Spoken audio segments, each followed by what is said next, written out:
किसी गृहस्थ के घर भिक्षा लेने के लिए पहुंचे। भिक्षाम देहि, भिक्षा मांगा। तब तक घर से एक गृहिणी निकल करके आई भिक्षा देने के लिए, और महात्मा ने देखा कि उस गृहिणी ने 2 रोटियां ली और आंगन में उसका बच्चा पालना में लेटा हुआ था। 2 रोटी लेकर के अपने बच्चे के सिर पर 3 बार घुमाया और लाकर के बाबा की झोली में डाल दिया। महात्मा जी हंसने लगे, बोले अरे मैया, तूने 2 रोटी का दान किया, अन्नदान रूपी धर्म किया, लेकिन इसमें भी तेरा इतना कपट कि मेरे बेटे का सारा दुख अलाय बलाय सब बाबा की झोली में चली जाए। यही कपट हम धर्म में जीवन भर करते रह जाते हैं। इसलिए शुद्ध धर्म को हम पहचान नहीं पाते कि शुद्ध धर्म क्या है। महात्मा ने कहा और तेरे घर में कोई बचा हो तो उसके भी सिर पे घुमा लेती, लाके डाल देती। 2 रोटी का दान नहीं किया और उसके पीछे इतना बड़ा स्वार्थ हमारा निहित है। यही धर्म में कपट है। इन विचारों से जब ऊपर उठ करके कर्तव्य समझ करके हम धर्म का पालन करते हैं, तब वो धर्म शुद्ध धर्म होता है। और उसी शुद्ध धर्म के आचरण से भगवान प्रसन्न होते हैं, भगवान की करुणा होती है। श्रीमद् भागवत महापुराण में यही बताया गया। कहीं भी किसी कामना का वर्णन नहीं है, पूरी कथा आप सुनते हैं, कहीं कोई कामना का वर्णन नहीं है, बस केवल विशुद्ध भगवत प्रेम का वर्णन भागवत पुराण में किया है।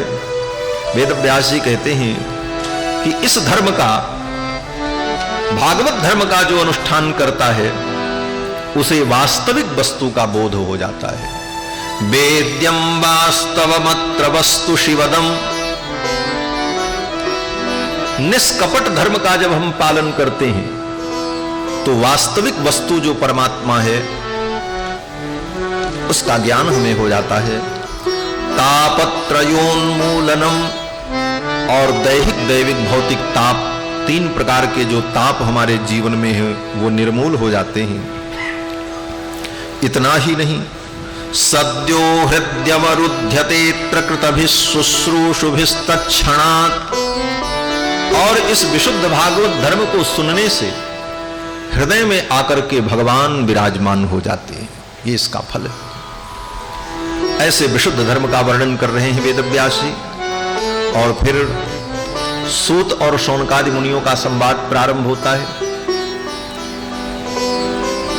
शौनकादि मुनियों ने सूत जी से 6 प्रश्न किया है, और उन्हीं 6 प्रश्नों के उत्तर में सूत जी ने शौनकादि मुनियों को भागवत कथा सुनाई है। 6 प्रश्न कौन सा है? बोले पहला प्रश्न तो ये है कि पुंसाम एकांततः श्रेयस्तन्न संशितुमर्हसि। शौनक जी कहते हैं, प्रभु पुरुष के लिए परम श्रेय क्या है? किम श्रेयः? श्रेय माने परम कल्याण, परम हित। हम प्रेय के चक्कर में पड़ जाते हैं और श्रेय को भूल जाते हैं। श्रेय और प्रेय, प्रेय माने जो हमको देखने में प्रिय लगता है, हमको अच्छा लगता है, भले वो हमारा कल्याण न करे, हमारे लिए विनाशकारक ही क्यों न हो, लेकिन हमको प्रिय लगता है इसलिए हम उसका वर्ण कर लेते हैं। उस वस्तु को, उस विषय को प्रेय कहते हैं। लेकिन जो प्रिय न लगे, अटपटी लगे, प्रतिकूल भी लगे, लेकिन हमारे कल्याण के लिए हो, उसको कहते हैं श्रेय। तो किम श्रेयः? मनुष्य के लिए श्रेय मार्ग क्या है? श्रेय की प्राप्ति कैसे होती है? ये पहला प्रश्न शौनकादि मुनियों ने किया। दूसरा प्रश्न, शास्त्र सारः कः? समस्त शास्त्रों का सार क्या है? और तीसरा प्रश्न किया शौनकादि मुनियों ने, स्वावतार प्रयोजनम। भगवान के अवतार का प्रयोजन क्या है? भगवान अवतार क्यों लेते हैं? ये तीसरा प्रश्न। और चौथा प्रश्न, किम कर्म? अवतार लेकर के भगवान ने कौन कौन से कर्म किए, क्या क्या लीला की। और पांचवा प्रश्न किया, केवताराश्च, और भगवान के कितने अवतार हुए, ये प्रश्न किया। ये 5वां प्रश्न। और 6वां प्रश्न किया कि धर्म कम शरणम गतः। जब कलयुग आ गया तो ये धर्म किस परमात्मा की शरण में गया, धर्म किसकी शरण में गया, ये आप कृपा करके बताओ। और इन्हीं 6 प्रश्नों के उत्तर में श्री सूत जी महाराज ने शौनकादि मुनियों को भागवत की पावन कथा सुनाई है। सबसे पहले सूत जी महाराज ने अपने गुरु जी का वंदन किया। गुरु जी का वंदन पहले किया, भगवान का वंदन बाद में किया मंगलाचरण में। गुरु का वंदन पहले क्यों किया? ऐसे तो भगवान का भी पहले करके गुरु जी का वंदन बाद में करो, कोई आपत्ति नहीं है। और गुरु जी का वंदन पहले करके भगवान का वंदन बाद में करो, कोई आपत्ति नहीं, क्योंकि गुरु और भगवान में कोई अंतर नहीं। संत भगवंत अंतर निरंतर नहीं, तुलसीदास जी कहते हैं कि संत में और भगवंत में कोई अंतर नहीं है। नारद जी भी यही कहते हैं नारद भक्ति सूत्र में, तस्मिन तज्जने भेदा भावात। नारद जी का भक्ति सूत्र है कि तस्मिन माने उस परमात्मा में, और तज्जने जो उनके भक्त हैं, आचार्य हैं, संत हैं, भेदा भावात, भेद का अभाव है, दोनों एक ही। इसीलिए कहा गया गुरुर्ब्रह्मा गुरुर्विष्णु गुरुर्देवो महेश्वरः। तो तत्वतः दोनों में अंतर नहीं है, लेकिन व्यवहार में अंतर है, इसलिए अलग अलग व्यवहार किया जाता है, ये गुरु ये भगवान, लेकिन मूलतः गुरु भगवान एक है। और इतना ही नहीं, भक्त भगवान और भगवान की भक्ति और गुरु, ये चारों एक ही तत्व हैं। श्री नाभादास जी महाराज भक्तमाल के मंगलाचरण में कहते हैं, भक्त भक्ति भगवंत गुरु चतुर नाम बपुरेत। भक्त भक्ति भगवंत गुरु चतुर नाम बपुरेत। तिनके पद बंदन दिए नासन नयनेक। तिनके पद बंदन दिए नासन नयनेक। भक्त भक्ति भगवंत गुरु चतुर नाम बपुरेत। भक्त भक्ति भगवंत गुरु चतुर नाम बपुरेत। चतुर नाम बपुरेत। चतुर नाम बपुरेत। भक्त भगवान भक्ति और गुरु, ये चारों एक ही तत्व है। इसलिए चाहे गुरु जी की पहले वंदना कर लो, चाहे भगवान की पहले वंदना कर लो, कोई आपत्ति नहीं। लेकिन कुछ संत कहते नहीं, भगवान से गुरु का पद थोड़ा ज्यादा है। क्यों? बोले गुरु का मतलब जिसके अंदर गुरुता हो। गुरुता माने गंभीरता, इसीलिए उसको गुरु कहा जाता है। तो अगर गुरु में गुरुता है, वो गंभीर है, तो भगवान, बोले भगवान हल्के हैं। और जो गंभीर होता वो नीचे होता, जो हल्का होता वो ऊपर होता है। शेष जी महाराज की गोद में भगवान सोते हैं, शेष की सैया पर। और शेष जी महाराज कौन है? बोले जगत गुरु। शेषावतार श्री शेष जी महाराज आचार्य रामानुज गुरु हैं, और भगवान उनकी गोद में बैठते हैं। तो गुरु तो गुरुतर होता है, इसलिए गुरु की पहले वंदना कर ली जाए। कहते हैं ना कि गुरु गोविंद दो खड़े काके लागू पाए। बलिहारी गुरु आपने जिन गोविंद दियो बताए। इसलिए गुरु की पहले वंदना। तो सूत जी ने पहले गुरु जी की वंदना की। सूत जी के गुरु जी कौन है? श्री सुखदेव जी महाराज। इन्हीं से भागवत कथा इन्होंने सुनी थी। सुखदेव जी का वंदन किया कि यम प्रव्रजन्तमनुपेतम अपेत कृत्यम द्वैपायनो विरह कातर आजुहाव। पुत्रेति तन्मयतया तरवोभिनेदुस्तं सर्वभूत हृदयं मुनिमानतोस्मि। परम योगी सुखदेव मुनि को मैं प्रणाम करता हूं, जो इतने वैराग्य संपन्न हैं कि जन्म लेते ही जंगल की ओर चल पड़े। सुखदेव जी महाराज 12 वर्ष तक अपने मां के गर्भ में थे, जन्म ही नहीं ले रहे थे। पिता वेदव्यास ने कहा, बेटा कब तक तू अपने मां के गर्भ में रहेगा? 12 वर्ष हो गया, तेरी मां तुझे ढो रही है, अपने मां के ऊपर दया कर और तू बाहर आ जा। तो गर्भ में बैठे बैठे सुखदेव जी ने कहा, पिताजी मैं यहीं ठीक हूं, बाहर आते ही भगवान की माया हमको पकड़ लेगी।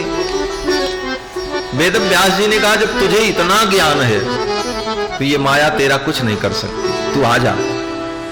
सुखदेव जी ने कहा, भरोसा नहीं है, क्योंकि ये माया बड़ों बड़ों को ठग लेती है, ये माया किसी को नहीं छोड़ती महाराज।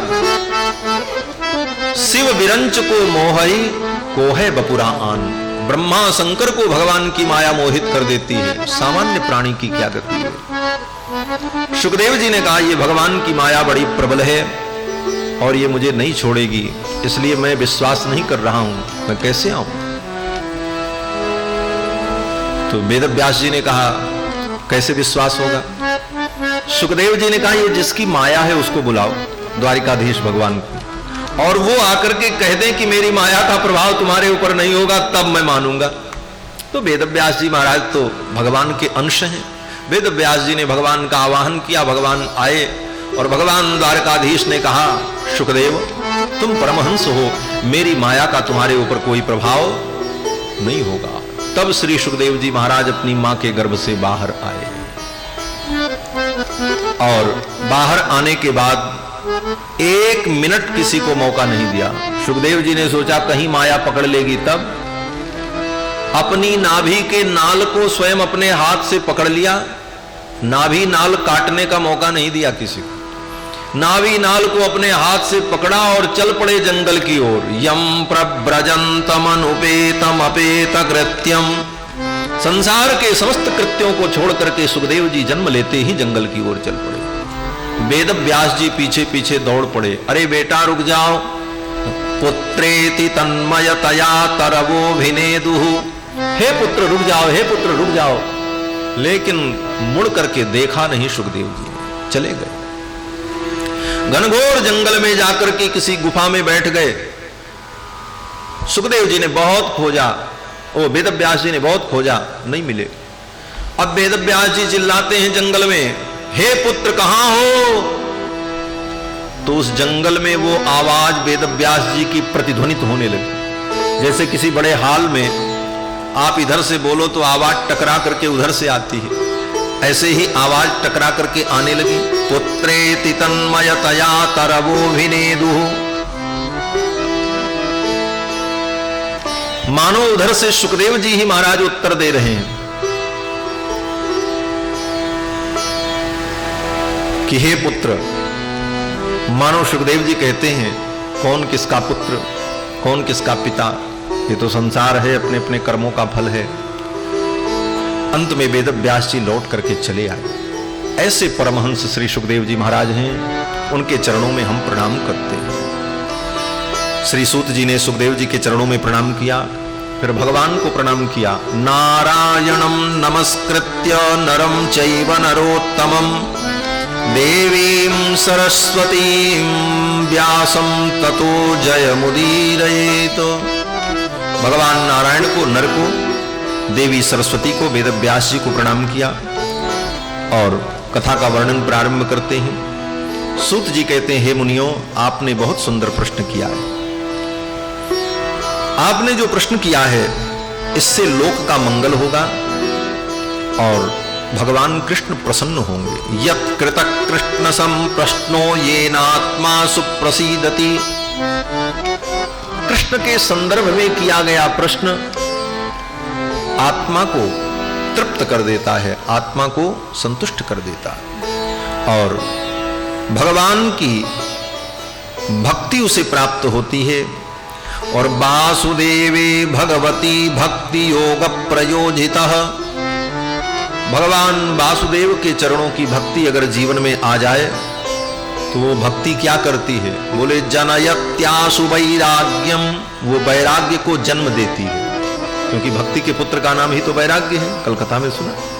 सूत जी कहते हैं जनयत्यासु वैराग्यम आशुवन शीघ्रम अतिशीघ्र वो वैराग्य को जन्म देती है। ज्ञानम च यद हेतुकम, और अपने दूसरे पुत्र ज्ञान को जन्म देती है। और ये भगवान की भक्ति आती कहां से? बोले कथा के द्वारा। और कथा कैसे मिलती है? सूत जी कहते हैं कि हम जीवन में जितना भी धर्माचरण करते हैं, दान पुण्य यज्ञ तप तीर्थ, इन सारे कर्मों का फल है भगवान की कथा में प्रीति। किसी ने पूछा कथा सुनने का क्या फल है? बोले कथा सुनने का कोई फल नहीं होता। कथा सुनने का कोई फल नहीं होता।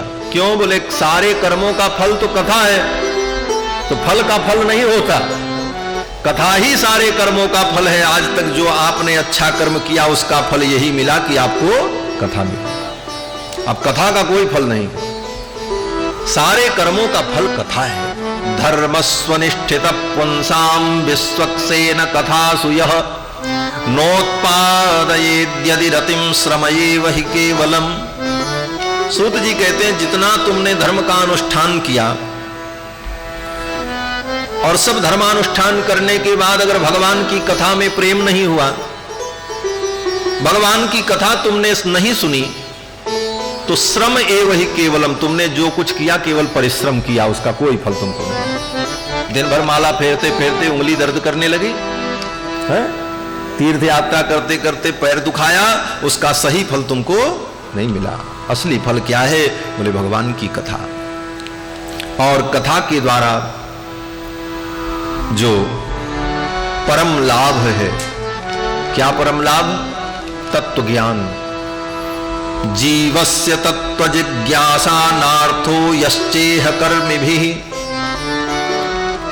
तत्व की जिज्ञासा और तत्व का बोध ये कथा में आकर के ही मिलता है, ये कर्मों से नहीं मिलता।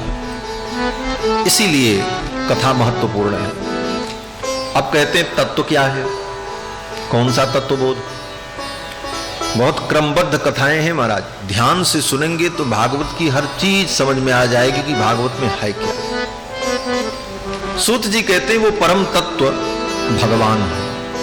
वदन्ति तत्तत्त्वविदस्तत्त्वं यज्ञानमद्वयं ब्रह्मेति परमात्मेति भगवानिति शब्दते।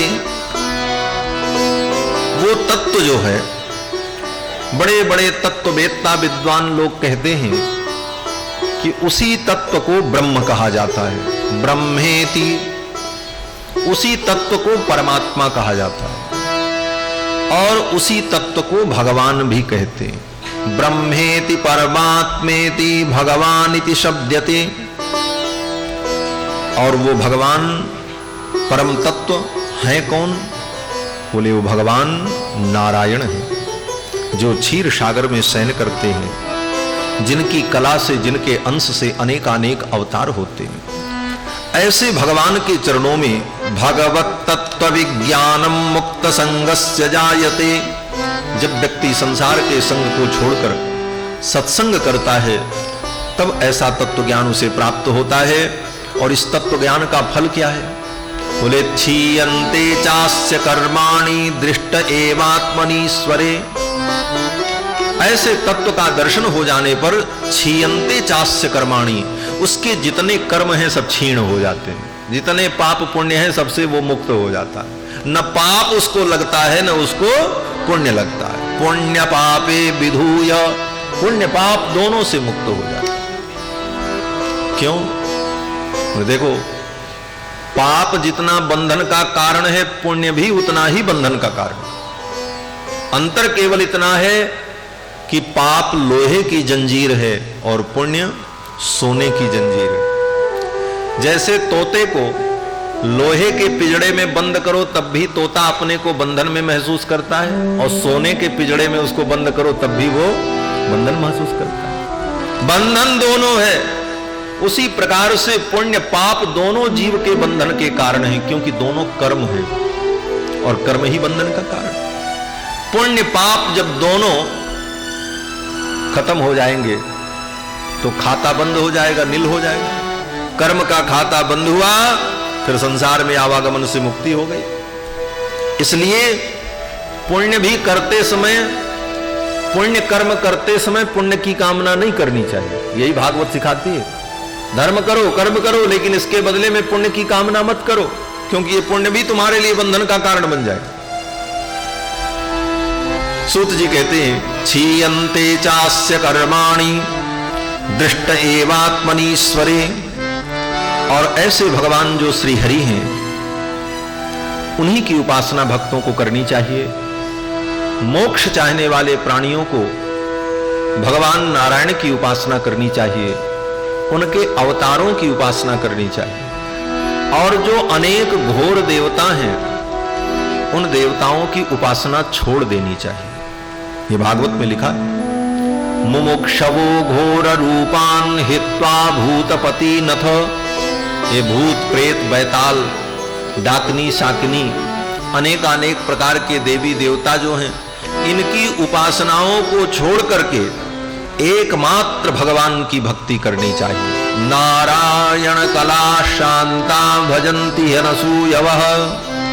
केवल भगवान की भक्ति। यही बात गीता में भगवान कृष्ण ने अर्जुन को बताई कि अनन्याश्चिन्तयन्तो माम ये जना पर्युपासते। अनन्य होकर के जो मेरी उपासना करता है, उसके योगक्षेम का मैं वहन करता हूं। अनन्य का मतलब बोले न अन्यः अनन्यः, भगवान को छोड़ करके दूसरा कोई हमारे लिए नहीं, भगवान ही एकमात्र आराध्य। ये अनन्य भक्ति है। सूत जी कहते हैं कि भगवान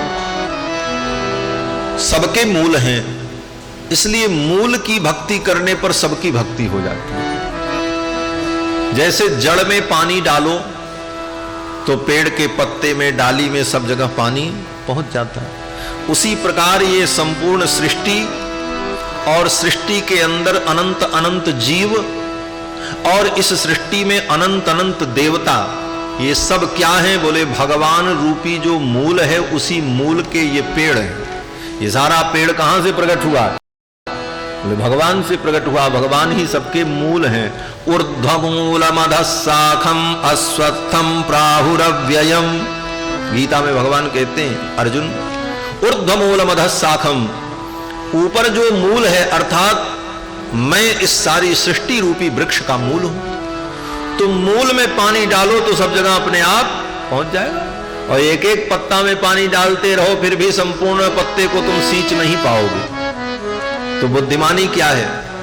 केवल भगवान की भक्ति करो। एक के साधे सब सधे, सब साधे सब जाए। एक का साधन भगवान की भक्ति, क्योंकि भगवान ही सबके मूल है। सूत जी कहते हैं कि वासुदेव परा वेदाः, चारों वेद और वेद में जितने मंत्र हैं, वो सब मंत्र भगवान की ही महिमा का वर्णन करते हैं। वासुदेव परा वेदाः वासुदेव परा मखाः, जितने यज्ञ हैं सब भगवान की ही महिमा का वर्णन करते हैं। वासुदेव परम ज्ञानम, भगवान ही परम ज्ञान है। वासुदेव परा गति ही, भगवान वासुदेव ही परम गति हैं। इसलिए भगवान की भक्ति अनन्य भाव से करनी चाहिए। अब अगले अध्याय में श्री सूत जी कहते हैं, शौनकादि मुनियों, वे भगवान सृष्टि के प्रारंभ में जगृहे पौरुषम रूपम, पुरुष के रूप में क्षीर सागर में शेष की शैया पर भगवान दर्शन देते हैं। भगवान महदादिभिः संभूतम षोडश कलम आदौ लोक शिक्षया। लोक की व्यवस्था को बनाए रखने के लिए भगवान क्षीर सागर में पुरुष के रूप में शेष की शैया पर शयन करते हैं। यस्यांभसि शयानस्य योग निद्राम वितन्नतः, योग निद्रा में भगवान शेष की शैया पर शयन करते हैं, जिनके स्वरूप का वर्णन वेदों में है। किस रूप में? बोले सहस्रपादोरुभुजाननाद्भुतम, सहस्रशीर्षा पुरुष सहस्राक्ष सहस्रपाद, सभूमिं सर्वतो वृत्वा अत्यतिष्ठत् दशांगुलम। इत्यादि वेद मंत्रों के द्वारा भगवान के जिस स्वरूप का वर्णन है, वो भगवान नारायण शेष की शैया पर शयन करते हैं। और यही भगवान नारायण समस्त अवतारों के मूल हैं। एतन्नानावताराणाम निधानम, समस्त अवतारों के निधान हैं और इन्हीं से सभी अवतार प्रकट होते हैं। अब सूत जी कहते हैं, मुनियों, भगवान के अवतार तो बहुत हैं। कितने अवतार हैं? बोले उसकी संख्या कोई निर्धारित नहीं कर सकता। फिर भी जो प्रमुख अवतार हैं उनका मैं वर्णन करता हूं। ऐसा कहते हुए भगवान के 22 अवतार का वर्णन सूत जी ने शौनकादि मुनियों को सुनाया। भगवान का पहला अवतार सनक सनंदन सनातन सनत कुमार के रूप में हुआ। दूसरा अवतार भगवान का बराह के रूप में हुआ। सूकर के रूप में प्रकट होकर के भगवान ने पृथ्वी का उद्धार किया। तीसरा अवतार भगवान का देवर्षि नारद के रूप में हुआ। चौथा अवतार भगवान का नर नारायण के रूप में हुआ, बद्रीनाथ भगवान के रूप में। पांचवा अवतार भगवान का कपिल मुनि के रूप में हुआ है। और छठवां अवतार भगवान का अत्रि महर्षि के पुत्र दत्तात्रेय के रूप में हुआ। सातवां अवतार भगवान का यज्ञ नारायण के रूप में हुआ है। रुचि नाम के प्रजापति की पत्नी आकुति देवी के गर्भ से भगवान यज्ञ नारायण के रूप में प्रकट हुए। आठवां अवतार भगवान का ऋषभ देव के रूप में हुआ है, जिनको जैन धर्म के लोग अपना आदि तीर्थंकर मानते हैं। और नौवां अवतार भगवान का पृथु के रूप में हुआ। राजा बेन के शरीर का जब मंथन किया ऋषियों ने तो भगवान पृथु प्रकट हुए। और 10वां अवतार भगवान का मत्स्यावतार मछली के रूप में हुआ। 11वां अवतार भगवान का कच्छप रूप में हुआ।